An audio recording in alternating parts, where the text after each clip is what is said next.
Béni soit l'Éternel Dieu qui nous permet de nous retrouver ce soir pour un nouveau numéro de Point d'accord, mais avec énormément de bonheur. On se fera un plaisir de vous servir 52 minutes de réflexion profonde. Vous êtes prêts? Moi aussi, ça tombe bien, alors que Point d'accord commence.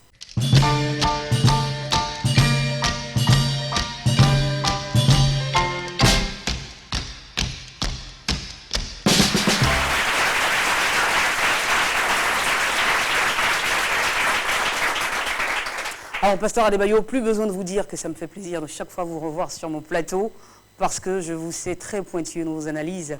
Bienvenue, et surtout que le Seigneur vous bénisse. Vous allez bien? Amen. Je vais bien par la grâce de Dieu, et toi? Ben, je vais super bien. Ok. Ça fait plaisir. Alors, public, vous également, vous allez bien, j'espère? Merci beaucoup, vous êtes formidables.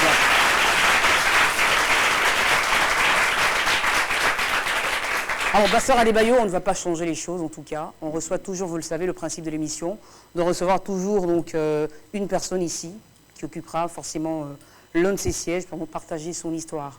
Alors, je vous demande de prêter attention à l'histoire qui va se dérouler tout à l'heure sous vos yeux. Je sais qu'elle va vous parler. On reçoit notre premier invité. On y va maintenant? Oui. D'accord, c'est parti.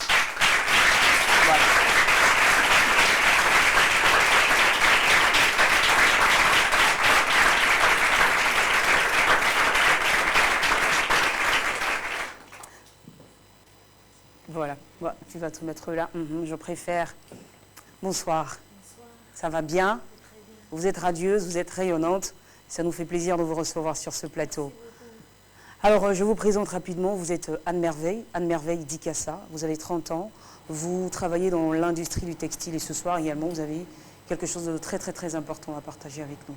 Alors, soufflez un grand coup. Allez, voilà. Je pense que vous en aurez bien besoin. On souffle un grand coup. Ça va aller. Beaucoup de courage, je vous souhaite.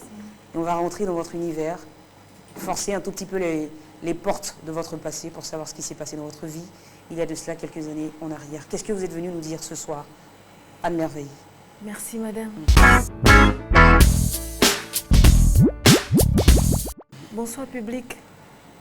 Si je suis présente ce soir, c'est pour dire la vérité à une personne à qui j'ai menti. Dire la vérité à une personne à qui vous avez menti. Effectivement. Alors, Anne Merveille, qui est cette personne? Pourquoi lui avez-vous menti? Le mensonge vient d'une situation. En réalité, je viens d'une famille chrétienne. Dieu m'a accordé cette grâce-là, d'avoir des parents qui sont déjà chrétiens. Et très tôt, à l'âge de 24 ans, je suis rentrée dans le mariage. J'ai croisé un homme formidable, très attentionné, également très doux. Et au bout d'une année de mariage, tout commence à se compliquer. Tout commence à se compliquer au bout d'une année de mariage. Qu'est-ce qui se complique? Un soir, j'étais à la maison lorsque je reçois un coup de fil venant de l'entreprise de mon époux, me disant de venir immédiatement au commissariat parce qu'il avait été arrêté. Votre mari? Oui, juste un an après votre mariage? Juste un an après le mariage. La cause, c'est qu'il a été arrêté pour complicité de fraude. Lorsque j'ai appris cette nouvelle, Alors, reprenez-vous un tout petit peu. Votre mari était accusé, comme vous le dites, pour complicité de fraude. Était-il réellement coupable? Ou était-ce une fausse accusation? il n'était pas coupable. C'était effectivement une fausse accusation. Mais le coup avait été déjà monté par ses collègues. Il était chrétien. Vu sa foi chrétienne, il savait qu'il était très strict. Et malgré ça, ils ont mis fin à sa vie.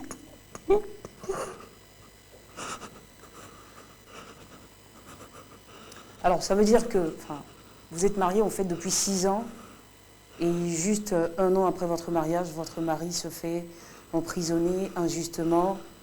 Donc, ça veut dire que depuis au moins 5 ans, vous êtes toujours mariés, mais vous ne vivez pas avec votre mari parce qu'il est en prison. Effectivement, madame, ça fait 6 ans maintenant que je vis seule, sans mon mari. Elle est derrière les barreaux. Je vis seule, toute jeune.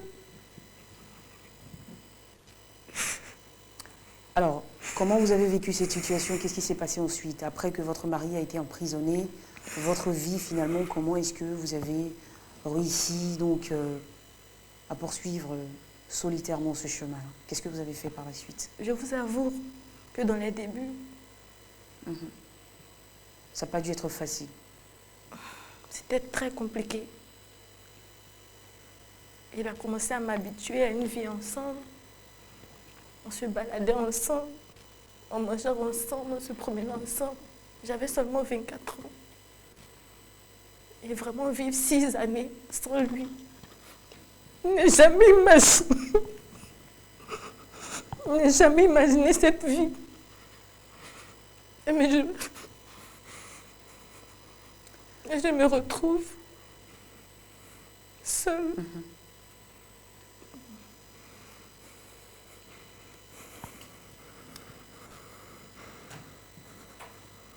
Alors, après que votre mari a été emprisonné, qu'est-ce que vous avez fait? Vous avez peut-être changé de quartier, vous avez gardé les mêmes habitudes. Est-ce qu'il y a eu des choses qui ont bousculé votre quotidien? Après qu'il soit mis en prison, je fréquentais une assemblée. Et pour éviter le regard des gens, j'ai voulu changer de quartier. J'ai également changé de quartier. Je n'ai pas voulu aussi expliquer aux frères de l'église. J'ai juste expliqué à un groupe de personnes. C'est là que je me suis retrouvée dans un autre quartier. Juste pour éviter les jugements, les questionnements. Et j'ai pu rencontrer une cellule là-bas. Une cellule de prière. De prière, dans le nouveau quartier où vous aviez aménagé. D'accord. Alors rappelez-nous juste depuis combien de temps est-ce que votre mari est incarcéré? Ça fait 6 années maintenant. Ça fait 6 ans. Vous êtes toujours marié avec lui en fait? Oui. D'accord. Alors donc vous changez de quartier pour éviter justement la pression, le regard, le jugement des autres. Vous emménagez dans un autre quartier. Effectivement. Et vous intégrez dans ce nouveau quartier une cellule de prière. Histoire certainement de toujours maintenir cette flamme. Effectivement. Pour ne pas arrêter ma marche avec le Seigneur. Je suis allée dans ce quartier pour ne pas rester comme ça aussi. J'ai commencé à fréquenter une cellule et je continuais de prier là-bas.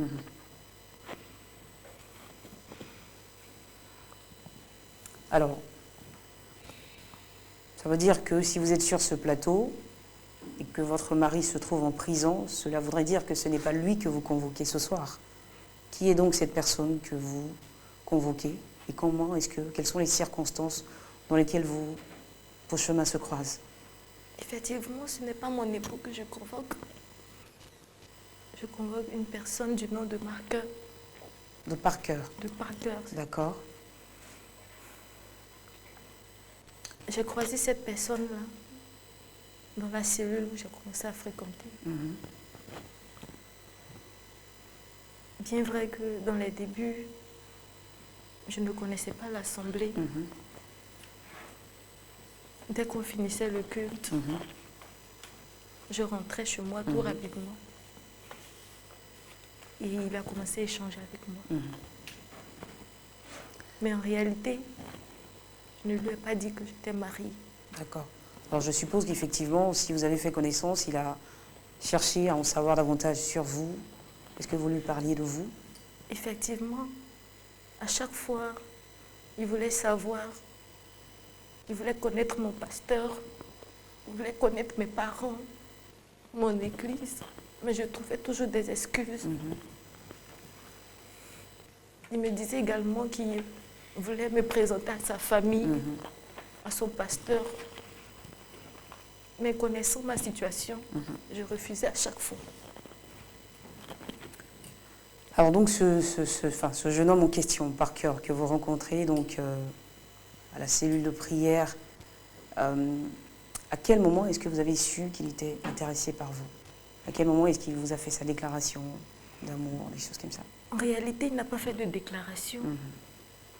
Mais juste après les prières du soir, il essayait de me raccompagner. Dans les débuts, je n'acceptais pas. Mais au fur et à mesure, il me proposait, il venait m'accompagner. On faisait ensemble de petites balades. J'ai commencé à retrouver ce que je faisais avec mon époux. Avant qu'il ne soit emprisonné. Avant qu'il ne soit en prison. Et j'ai commencé à réaliser encore le bonheur que je vivais avec mon époux. Mais alors, quand vous avez commencé donc à devenir, j'ai envie de dire, aussi proche que ça, est-ce que vous ne vous êtes pas posé des questions? Parce que visiblement, c'est une relation, vu que vous êtes une femme mariée, qui est impossible, interdite, j'ai envie de dire. Si, madame, effectivement, je me suis posé assez de questions. Je n'arrivais même pas à dormir souvent, je réfléchissais. Mais voyons que devant une assemblée, j'ai dit oui. En tout cas, ma conscience me grondait. Mais néanmoins, je réfléchissais, je pensais à chaque fois. Alors, Anne Merveille, pourquoi dès le départ, vous n'avez pas joué franc jeu avec ce monsieur pour lui dire avant de commencer que vous êtes une femme mariée, même si malheureusement votre mari n'est pas à vos côtés comme vous le souhaitez? Même c'est difficile. Je ne pouvais pas le dire aussitôt. Je voulais cacher la situation de mon couple. Je ne voulais pas que mon mari soit aussi exposé. J'ai voulu éviter les bourdonnements sur ma personne. J'ai gardé ce secret.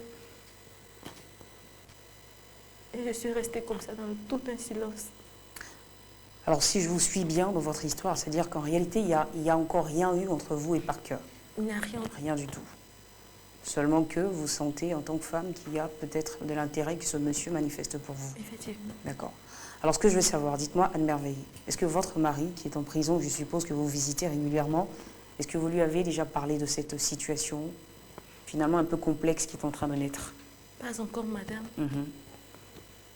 Vu la situation de mon époux, je ne peux pas lui dire, je ne peux pas lui expliquer ça. Parce qu'à chaque fois que je vais, je le vois en train de pleurer. Ça m'attriste.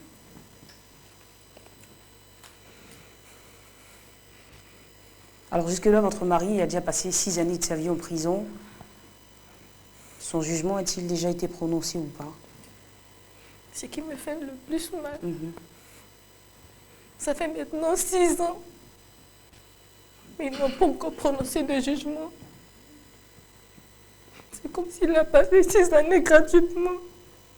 Donc ça veut dire que finalement aujourd'hui vous ne savez pas, vous n'êtes pas en mesure de dire que votre mari sera certain d'être libéré un jour ou pas du tout en fait. Effectivement. On est dans l'indécision mais dans une imprécision qui ne dit pas son nom. Oui, madame. Et vous continuez à aller voir votre mari en prison? Oui, je continue. Je fais la nourriture pour lui. Souvent j'arrive, on prie ensemble. On échange. J'ai un peu de sourire avec lui, mais c'est de courte durée. C'est un peu comme ça. C'est un peu comme ça que la situation se présente. Et concernant Parker, enfin je précise finalement, parce que j'ai compris que c'est Parker que vous avez convoqué sur ce plateau ce soir. Parker ne vous a jamais fait de déclaration, il ne vous a jamais fait part de certains sentiments qui seraient peut-être nés dans son cœur vis-à-vis. Pas encore. Pas encore. Mais il y a une chose, j'ai oublié. La dernière fois, il y a 2 semaines en arrière, je suis allée voir mon époux. Et il pouvait me dire que si je trouvais une autre personne pour me mettre en relation avec elle, que je pouvais partir et qu'il ne m'en voudrait pas. Ça, c'est votre mari qui vous le disait, avec les larmes aux yeux. Avec les larmes aux yeux. Et vous pensez qu'il était sincère en le disant, qu'il pensait effectivement cela? Je ne pense pas. Puisque je le disais avec les larmes aux yeux, je le connais. Je pense que c'est parce qu'il me voyait amaigri qu'il disait tout ça. Mais dans le fond, ça n'est pas de son cœur. Alors parlons justement de la situation de votre mari. Est-ce que les choses concernant son dossier, est-ce que ça a avancé un tout petit peu? On en sait un peu plus par rapport à son jugement? Ça n'avance pas. C'est toujours la même chose. À chaque fois, je lui demande, il me dit ça n'avance pas.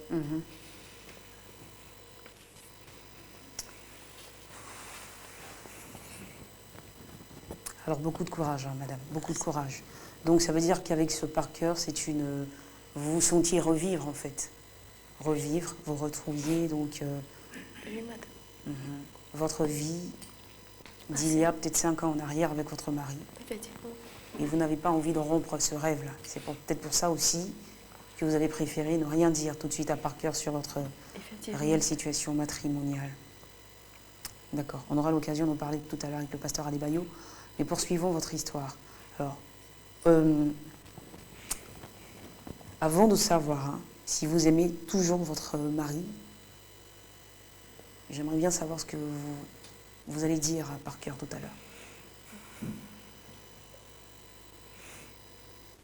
Si je suis sur ce plateau ce soir, c'est pour dire à Parker la vérité sur ma situation matrimoniale. Je sais très bien qu'il sera abattu, découragé même. Mais je suis fatiguée de garder ce secret. La solitude a vraiment pesé sur vous pendant ces 5 ou 6 années d'absence de votre mari. Effectivement. Vous êtes restée toute seule. Toute seule. Ça m'a fait le plus mal parce que c'est le premier homme que j'ai eu. Et du coup, en une année. Et depuis 6 ans, vous êtes seule, Je suis mariée, toute seule. Mariée, mais toute seule. Mariée, mais toute seule. Dernière question, Anne-Merveille, pour vous, avant de recevoir bien sûr Parker, pour comprendre aussi son histoire et surtout les circonstances dans lesquelles vous êtes rencontrés. Est-ce que vous êtes encore amoureuse de votre mari aujourd'hui? À vrai dire, je ne sais pas. Je ne sais vraiment pas. Mais une chose est sûre, je ne suis pas sûre d'accepter les avances de Parker, même si dans le fond, il le veut, parce que je suis mariée. Parce que vous êtes mariée. Et c'est très difficile pour vous aujourd'hui de décider quelque chose. On aura donc compris à travers votre histoire que l'amour nous attend parfois, ou nous ne l'attendons pas. Un amour peut-être ce soir qui sera voué à l'échec, vrai ou faux. On en saura davantage en recevant notre deuxième invité. On accueille s'il vous plaît, mesdames et messieurs, Parker James.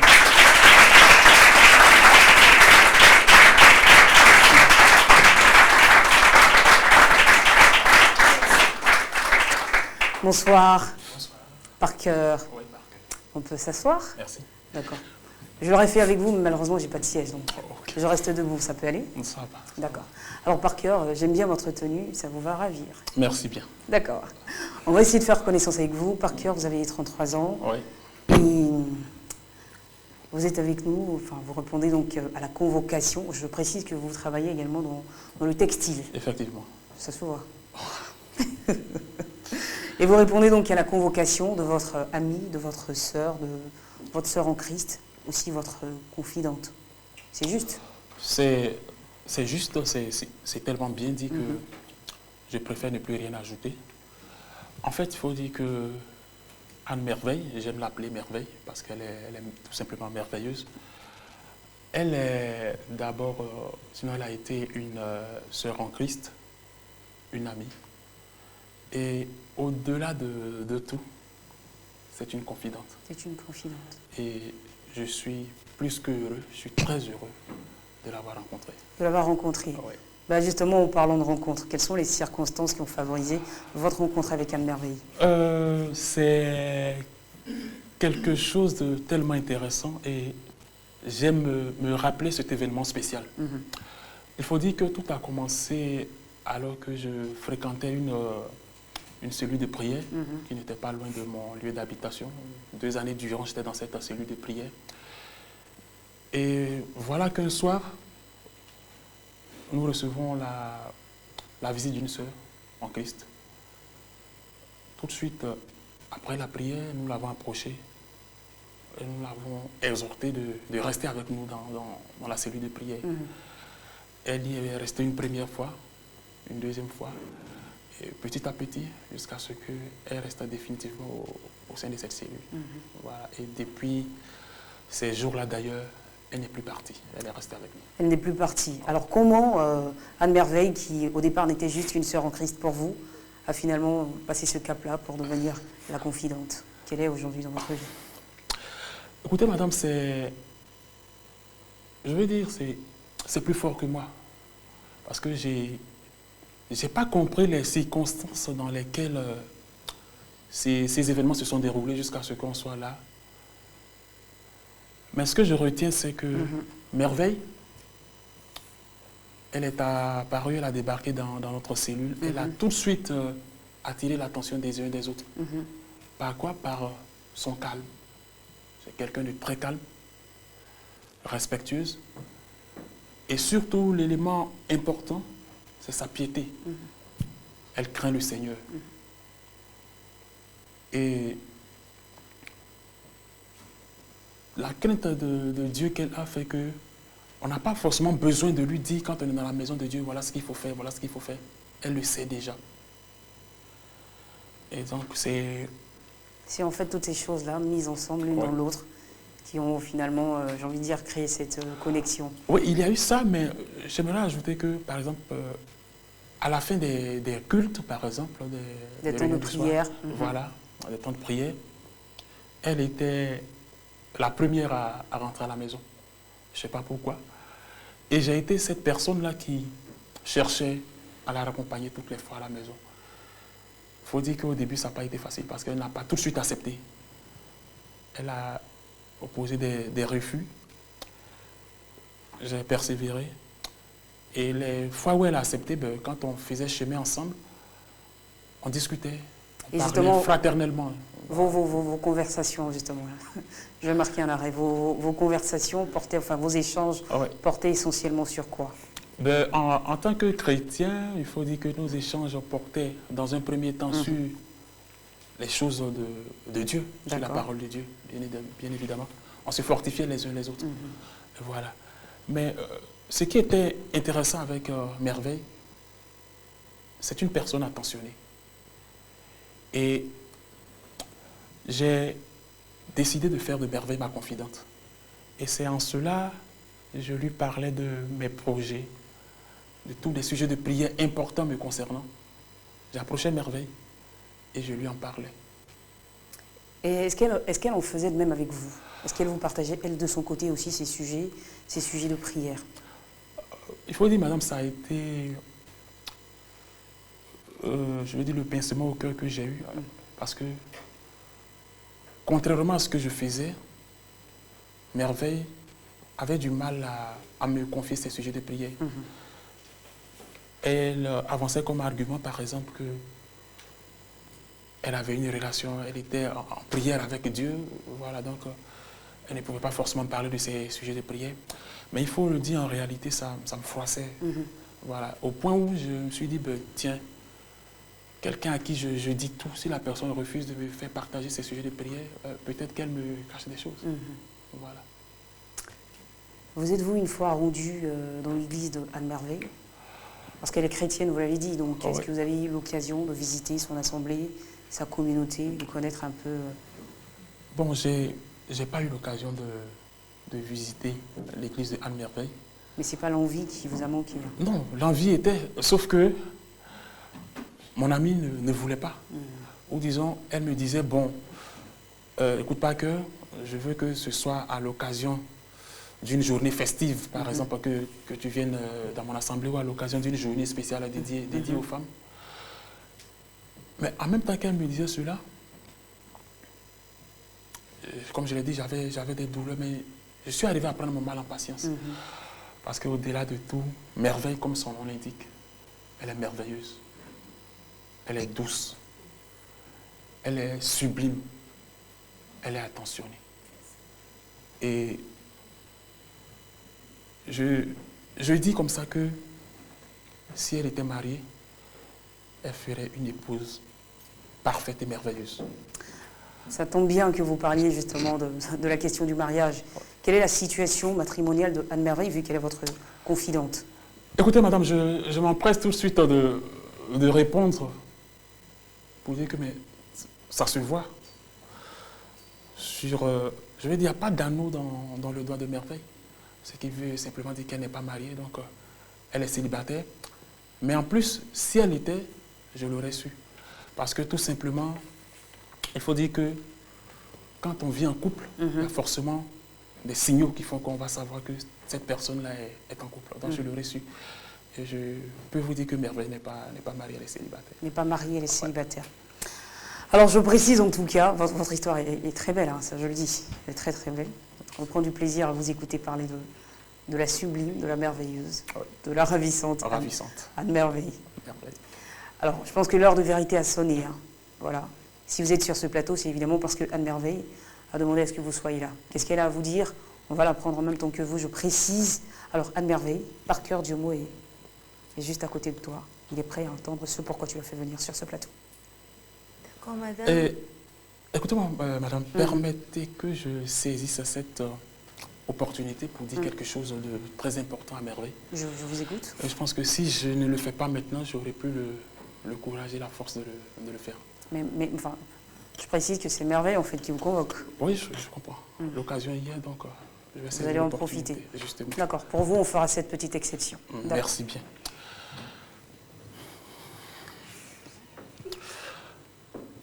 Alors, Merveille, je voudrais, dans un premier temps, dire merci à un être, merci à Dieu d'avoir permis que je puisse te rencontrer. Tu sais, Merveille,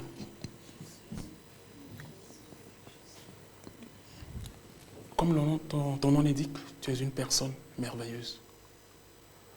Tu es douce, tu es attentionnée, tu es tendre.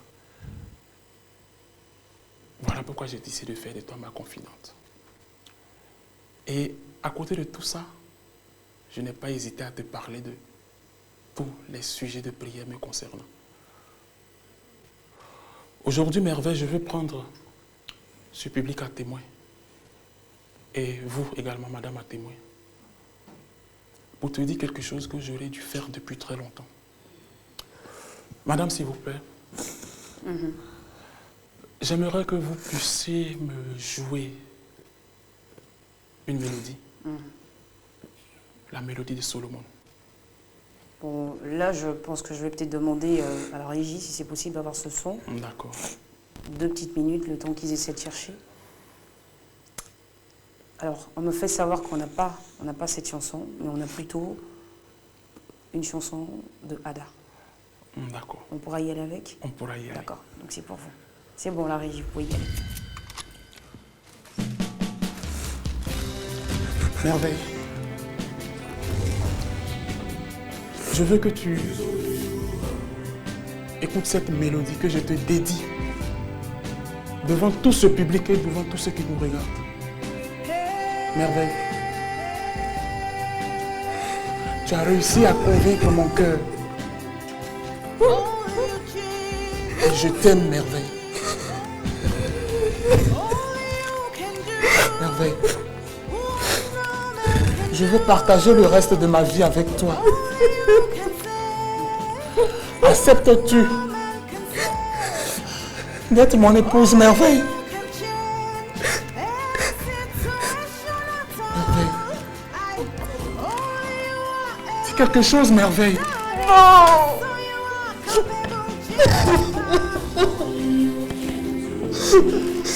Merveille.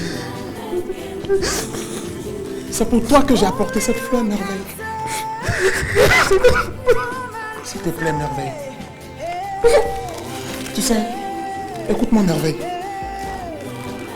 Dernièrement, j'ai parlé de toi à maman, Merveille. Arrête de pleurer. Regarde-moi, Merveille. Essuie tes larmes, s'il te plaît.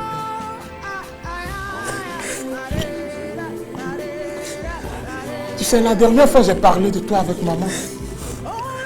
Je lui disais comme ça, maman. J'ai rencontré une perle rare. Celle que je cherchais. Maman est prête à te recevoir.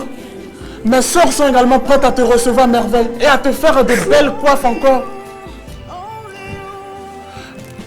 Et je suis prêt également. Merveille, regarde-moi s'il te plaît. Regarde-moi, c'est moi par cœur. Tu me vois, merveille? Je suis prêt à faire le pas que tu voudras avec toi. Et aller pas à pas avec toi, merveille. Rencontrer ton pasteur, rencontrer tes parents. Et dis quelque chose, merveille.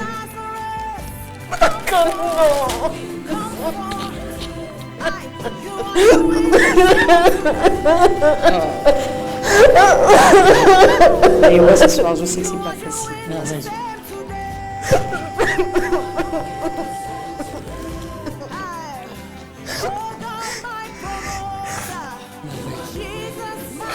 Qu'est-ce qui se passe, merveille? Merveille, mais dis-moi quelque chose, merveille. Regarde-moi encore. Regarde-moi, merveille. Regarde-moi, regarde-moi, merveille. Je ne te conviens pas? Je te dis que je suis prêt à rencontrer ton pasteur et faire tout ce que tu voudras. Patienter le temps que tu voudras, merveille. Dis quelque chose. Tu ne vas pas rester là à ne rien dire devant tout ce public, devant tout ce qui nous regarde.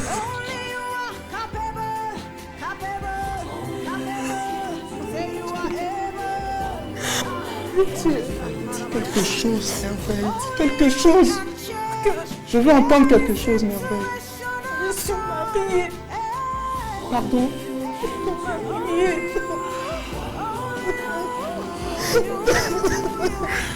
Merveille, c'est quoi?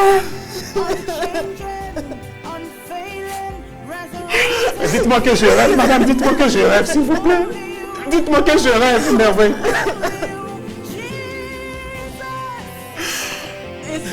Je suis perdu, merveille, je suis perdu.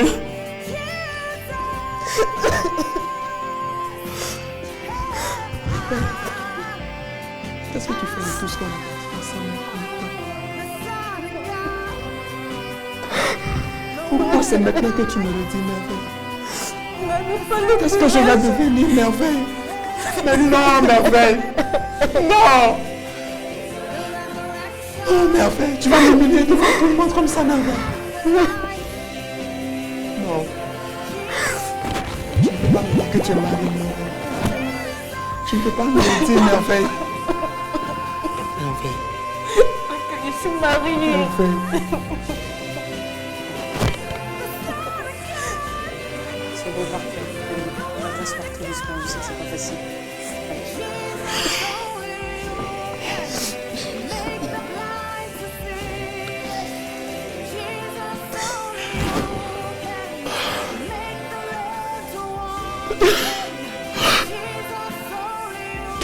Tout abandonné, j'attends.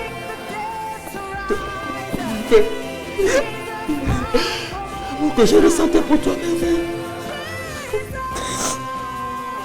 Non! Alors à la régie, on va demander de baisser le son parce que je pense que là, le cadre ne s'y prête plus. Merci beaucoup.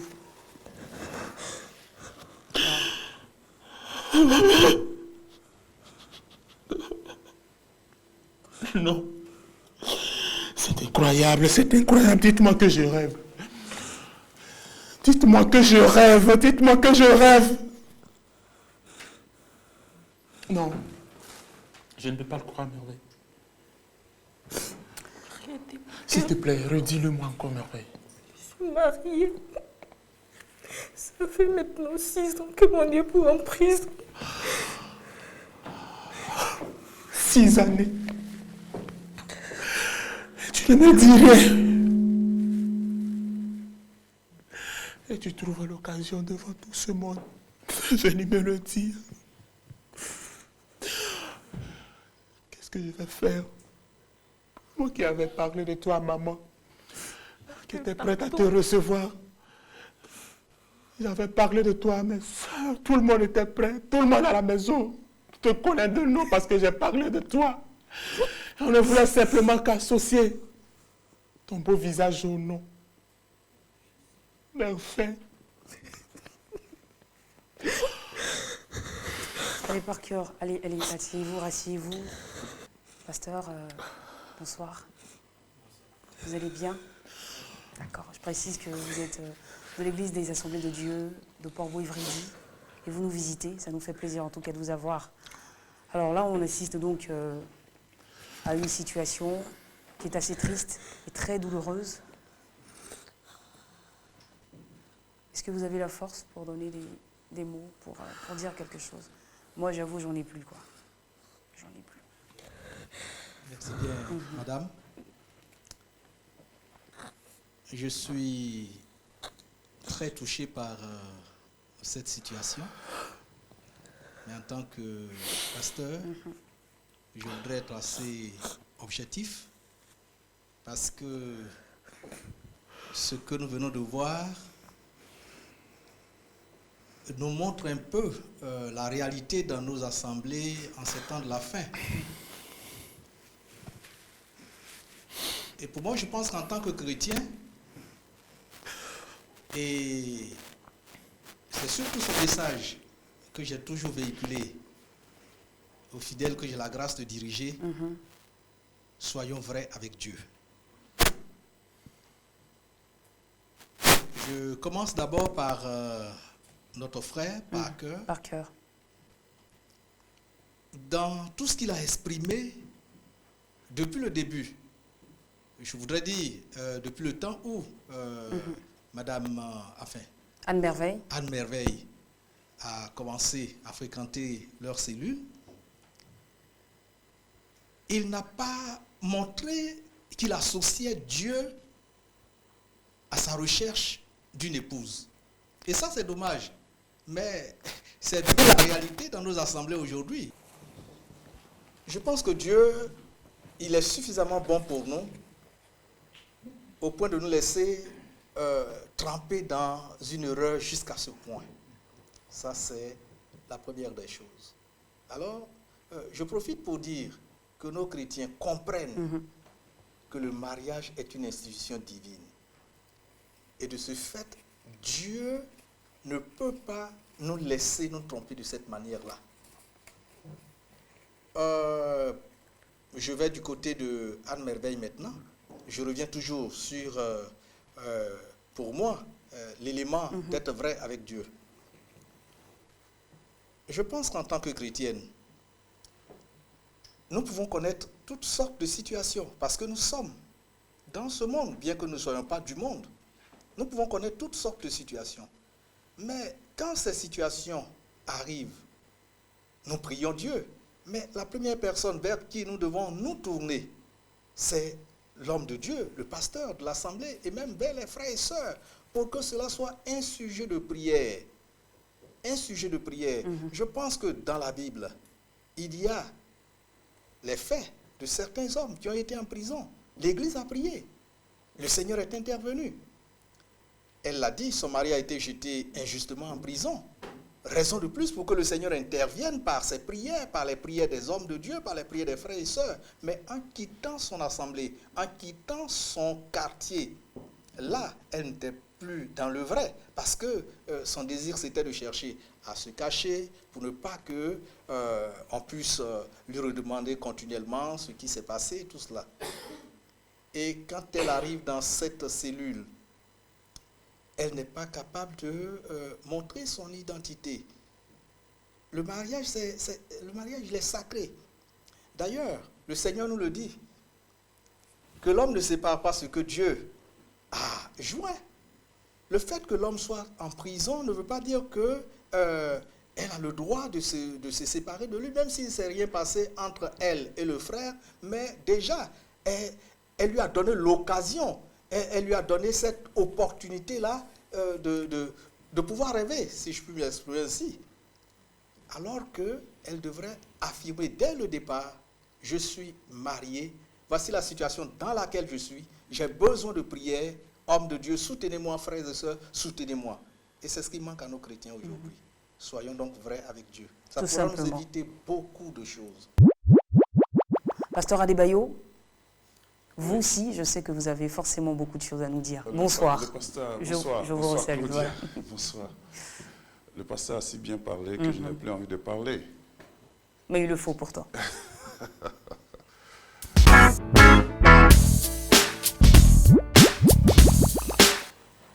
C'est une situation qui est aussi triste. Hein. C'est vraiment triste. Similaire, bien sûr, à plusieurs situations que nous rencontrons aujourd'hui. Triste surtout pour la sœur. C'est émouvant. C'est difficile, surtout que c'est injustement que son partenaire a été enfermé tout en étant chrétien, appartenant à une assemblée, une famille de Dieu. Et si je peux, je crois, comprendre, elle est seule même, elle n'a pas d'appui, elle n'a pas de soutien de cette Église. Je ne sais pas quels sont ses rapports, quels ont été les rapports avec l'Église. Les rapports ont été bons ou mauvais, là je ne sais pas.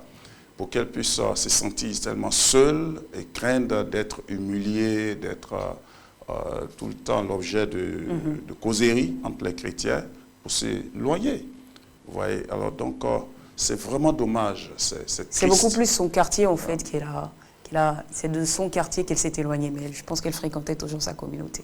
Bon, je ne sais pas si elle fréquentait, mais justement c'est ça. Si elle avait un soutien de son église, elle ne quitterait même pas le quartier, parce que c'est son église qui compte plus que le quartier. C'est avec son église qu'elle échange plus, qu'elle a plus de rapports que le quartier. Et puis le pasteur qui va la suivre, parce que quand quelqu'un est dans cette situation, c'est similaire, un peu similaire à une situation d'une veuve qui a besoin d'assistance au plan spirituel, au plan social, au plan moral. Donc, cette sœur qui n'a pas encore d'enfant, bien sûr, à ce que je sache, a besoin vraiment d'un encadrement spécial. Il y a un comité d'action sociale qui est dans l'église, même si elle travaille, je ne sais pas, mais qui a besoin de son suivi, au point que elle ressent quand même l'absence de son mari, mais avec un petit soulagement, parce que l'église est là, l'église me soutient, les anciens, les diacres, le pasteur, l'épouse du pasteur, le pasteur et son épouse, les deux associés, bien sûr, l'assistent, la soutiennent, l'encouragent, et l'église prie, elle entend l'église prier pour son mari, surtout qu'il est emprisonné injustement, même si c'est pour une cause et une faute. On a quand même besoin de prier pour que le frère se relève, qu'il se répande là où il est, qu'il ressorte sain et sauf, c'est-à-dire vivant. Bon, mais c'est pour une faute qu'il n'a pas commise. Raison pour laquelle l'Église pouvait encore prier plus, demander à Dieu d'intervenir. Alors donc, la sœur passe par un temps difficile, mais là où elle s'est fait avoir elle-même, c'est l'anneau. L'anneau. Elle s'est privée de l'anneau. Or, on sait que quand une femme ou un homme retire son anneau, ça veut dire qu'il s'expose. Il peut être désiré, elle peut être désirée, elle peut être approchée. Mais quand les gens voient l'anneau, ils se posent la question, est-ce que tu n'es pas marié? Voilà, l'anneau était comme une barrière, je pourrais dire, psychologique ou visuelle. Pour ceux qui auront l'intention, ça détruit déjà l'intention dans le cœur ou dans l'esprit de celui qui serait tenté de le faire. Mais elle a ôté l'anneau, ça veut dire qu'elle s'est mise dans une situation difficile. Et encore, c'est éloigné de son assemblée. Vous voyez, bien que de temps en temps, elle vient là. Et l'autre élément qui est grave, c'est qu'elle atterrit dans une cellule, je ne sais pas quel est le nom de cette cellule. C'est l'habitude des chrétiens aujourd'hui d'aller dans n'importe quel lieu de prière. On ne sait pas quelle cellule, quel nom ça porte, qu'est-ce qu'on enseigne là, qu'est-ce qu'on fait là. Et voilà. Donc elle s'est mise elle-même dans une situation difficile. On viendra aux solutions, mais je voudrais la féliciter d'avoir dit non ce soir. Parce que d'autres auraient dit oui. Parce que ça fait 6 ans. Elle aurait résolu de se révolter contre Dieu d'ailleurs. Pour dire, mais mon mari n'a rien fait, pourquoi tu l'as emprisonné? Non, elle ne l'a pas fait. Alors, mais pasteur Adebayo, je précise également que son mari aussi, elle l'a dit dans ses propos, lui donne la latitude en fait de se remettre avec une autre personne si elle le souhaite. C'est un test en fait. C'est un test pour voir si elle supporte ou elle n'arrive plus à supporter. Voilà, c'est un test comme elle a dit, elle sait que ça ne vient pas du fond de son cœur. Alors, ce n'est pas pour cela qu'elle va... Si c'est quelqu'un qui avait l'intention, elle va dire « Waouh, merci beaucoup, j'ai déjà quelqu'un même qui... » Alors, pasteur Adebayo, ça fait quand même 6 ans aussi. Oui, mais vous savez... Et on ne sait même pas s'il sera jugé ou... Ce qu'il faut savoir, c'est d'abord l'attitude, les actes qu'elle a posés pour qu'elle soit là. Vous voyez? Et qu'elle vienne à la télévision pour avouer. Vous voyez, c'est une affaire secrète. En principe, qui doit se passer en secret. Pour ne pas que les gens, le public voit les larmes, l'abondante larmes qu'on coule. Et l'autre dans son désarroi. Alors donc, je dirais que il fallait d'abord composer avec l'Église dans cette situation. L'Église est une force spirituelle et morale qui pouvait l'aider à triompher de cette situation et à gérer cette situation d'ailleurs. Sortant de l'Église, enfin, s'éloignant de l'Église, bien que souvent elle vient là, mais s'éloignant du quartier, elle n'a plus la communion des frères. Vous voyez, le culte, ça ne suffit pas.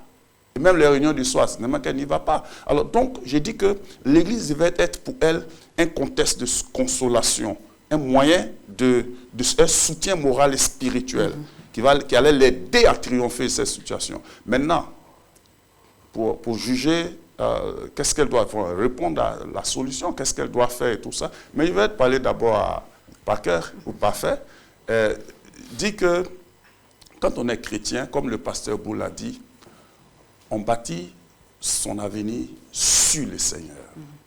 On est éclairé pour ne plus commettre la même erreur que le monde commet. Si on est sorti du milieu du monde, c'est pour marcher selon la lumière. C'est vrai qu'on a l'habitude de dire Dieu est trop lent. Dieu ne vient jamais au moment où on a besoin de lui. Mais ce qui est bon ne s'obtient pas facilement. Et puis non seulement ça, mais aussi, nous ne sommes pas Dieu pour juger Dieu. Du temps qu'il faut. Notre temps n'est pas le temps de Dieu. C'est lui qui nous aime a un temps pour nous. Et puis, ce n'est pas à nous de dire, je suis ceci, je suis cela. Vous savez, il a cité les raisons pour lesquelles il apprécie beaucoup Merveille. Il a dit, elle est calme, elle est douce, spirituelle, elle est pieuse, mais il n'a pas parlé de son visage, sa beauté physique. C'est en pleurant qu'il a parlé de visage physique. Mais comment il a ce visage, ce joli visage? Il a dit que lui-même n'a pas été, excuse-moi, par cœur, mais quelque part, on voit une jolie créature, une belle créature, qu'on sait d'où elle vient, qui vient et qui souffre d'ailleurs, et qui vient dans cette assemblée, et lui, il trouve que c'est son ange qui est venu. Vous voyez? Il s'est dit, ah, Dieu m'a envoyé quelqu'un. Et il s'engage, il la suit, il l'accompagne. Au début, elle a dit non, mais il s'est entêté. Finalement, il a triomphé, il l'accompagne. C'est pas comme ça on se marie. C'est pas comme ça on se marie. Ça, c'est le monde, ça. Parce que quand on commence comme ça, les sentiments s'attachent, alors sans la volonté de Dieu. Et lui-même, il ne peut que s'en vouloir. Parce qu'il s'est laissé piéger. On cherche la volonté de Dieu. Objectivement. Il y a plusieurs cas comme ça. Je ne parle pas seulement à Parker ni à Merveille, mais à plusieurs. Il y a plusieurs qui souffrent de cette situation parce qu'ils ne bâtissent pas leur vie sur la volonté de Dieu. Jésus l'a dit, celui qui bâtit sa maison sur le sable, sa maison va partir. Quand la tempête, petite tempête va venir. Mais celui qui bâtit sur le roc, et le roc, c'est la parole de Dieu qui ne change jamais. Donc, je vais dire à Parker que ce n'est pas comme ça on se marie. Et lui-même, il n'a pas eu le discernement, il n'a pas été sensible à la voix de Dieu. Et déjà, son cœur s'est attaché sans que la fille ne dise oui. Elle n'a même pas dit oui. Et puis tu trouves que c'est pour toi. Qui t'a dit c'est pour toi? C'est pas pour toi. Elle t'a pas dit oui. Et tu s'en vas soulever une fleur pour lui dire oui, pour demander sa mère devant tout un public. Excusez-moi, ce domaine-là, je ne joue pas avec. Parce qu'après, les gens souffrent. Ou les enfants souffrent. Ou l'église souffre. Le témoignage de l'église. On ne bâtit pas un foyer comme ça. On n'associe même pas Dieu. On n'associe même pas les pasteurs. Ni un conseil. Rien. Excuse-moi, Merveille, d'attirer sur toi. Mais je dirais que tu pourras remporter la victoire en étant simple. Pas négligé, non, simple. Habille-toi comme une dame, et puis bon, marche. Porte ton anneau, ton mari en prison, c'est vrai. Mais nous ne savons pas pourquoi. On ne peut pas juger Dieu. Quelqu'un qui n'a même rien fait, un chrétien, et puis se retrouve en prison. Tu sais ce que Dieu veut faire? Ça fait 6 ans. C'est vrai, le temps de Dieu, là, ça ne compte pas. Tu ne peux pas aussi dire, tu vas te marier derrière. Et il va te dire une chose, hein, le jour où tu te maries derrière, il sort le même jour. Au moment où tu as dit oui, là, le voici qui sort. Ça, je te dis la vérité. C'est pourquoi Dieu peut permettre cette situation, mais pour éprouver toi-même, pour t'aider à être formé à la prière, t'entraîner à prier, reste dans ton église, tu as une équipe de mamans qui vont t'aider dans la prière, à soutenir ton foyer. Il y en a qui ont des foyers qui sont menacés, le mari même, il est sorti. C'est le temps de prier. Tant que tu ne livres pas le combat spirituel, à genoux, crier à Dieu, chercher à comprendre quel est le plan de Dieu pour votre vie, parce que maintenant tu as une chair avec lui. Quel est le plan de Dieu pour votre vie? Vous n'avez pas encore d'enfant, mais quel est le plan de Dieu? Ça fait 6 ans. Seigneur, quel est ton plan? Je t'assure, ton humiliation devant Dieu peut faciliter la tâche, la libération de ton mari. Tu comprends? Il faut éviter de te noyer. Et puis, reporte ton anneau. En croyant, disant, Seigneur, ça, je ne le retirerai pas. Je sais qu'une chose, tu es fidèle pour me ramener mon mari. Je le sais que tu vas le faire. Tu dis, tu ne sais pas si tu l'aimes. C'est normal, c'est naturel. Parce qu'avec le temps, et puis avec des gens qui te regardent comme ça, qui tournent autour, qui te donnent un peu la joie de ce que tu éprouvais avec ton mari, tu ne sais pas s'il faut accepter, s'il ne faut pas accepter. Et donc, naturellement, tu commences par douter. Ressaisis-toi. Aide ton pasteur à t'aider. Tu triompheras. Je dirais que les chrétiens doivent faire les meilleurs mariages dans ce monde. Meilleurs mariages. Ils doivent réussir en dépit des difficultés. Dieu est fidèle pour soutenir nos sœurs, pour aider les jeunes gens, les frères à faire un bon mariage, pourvu qu'on reste fidèle à Dieu. Mais il faut des sacrifices. Merci, et pasteur Adebayo. C'est Adebayo. que Dieu te demande. C'est clair. On applaudit l'intervention de notre pasteur. Merci beaucoup. Alors, Anne-Merveille, je reviens vers toi. Beaucoup de choses ont été dites sur ta situation, sur ton histoire. Souhaiterais-tu dire quelque chose à l'Assemblée, bien sûr, avant de partir de ce plateau, ou précisément à Parker Diomo, juste à côté de toi?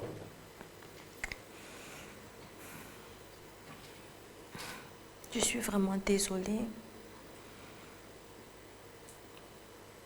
pour ce malentendu avec Parker. Je lui présente toutes mes excuses. En écoutant les différents pasteurs, j'ai le repos. Je sais qu'en croyant la parole, Dieu peut travailler. Donc je remets mon sort entre les mains de Dieu. Et je pense que c'est la meilleure décision que tu puisses prendre ce soir. Sois bénie, Anne-Merveille. Parker, je vous sais briser, vous, forcément, parce que vous venez d'entendre, c'est clair. Mais avec Jésus, je pense qu'il sera aussi possible de recoller les morceaux pour vous. Est-ce que vous avez quelque chose à dire à Anne-Merveille avant, bien sûr, de partir de ce plateau?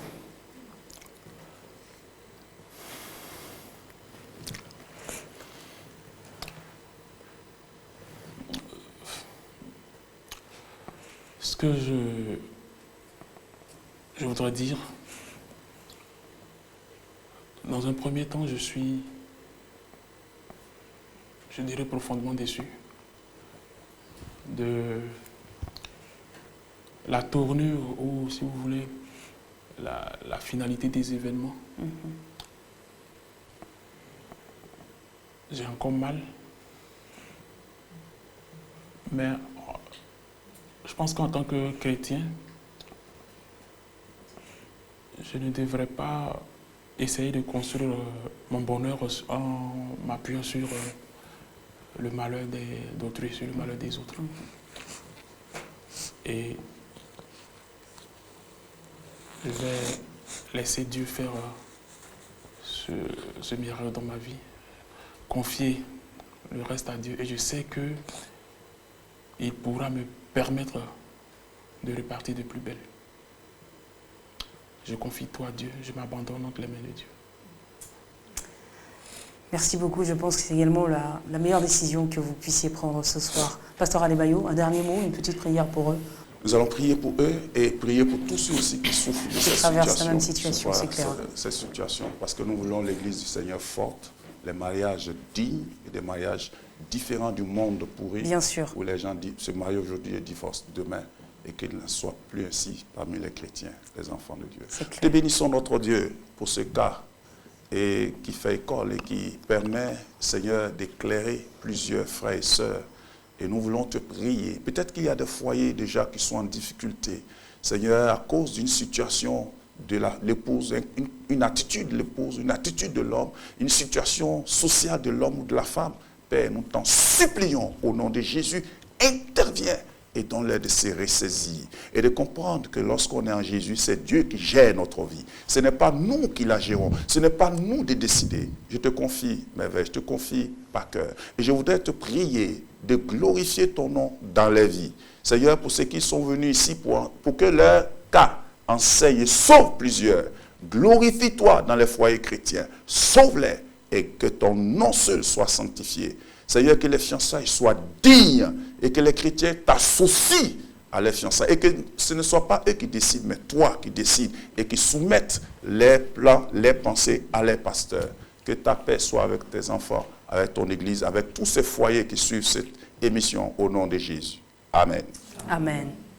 Merci, pasteur Adebayo. Triste fin donc pour ce soir sur ce plateau de Point d'accord. On l'aura compris à travers cette belle histoire, sinon douloureuse histoire donc de Parker et de Anne Merveille, que l'amour peut être douloureux et c'est bien malheureux. Attention, l'amour charnel peut être douloureux et c'est bien malheureux.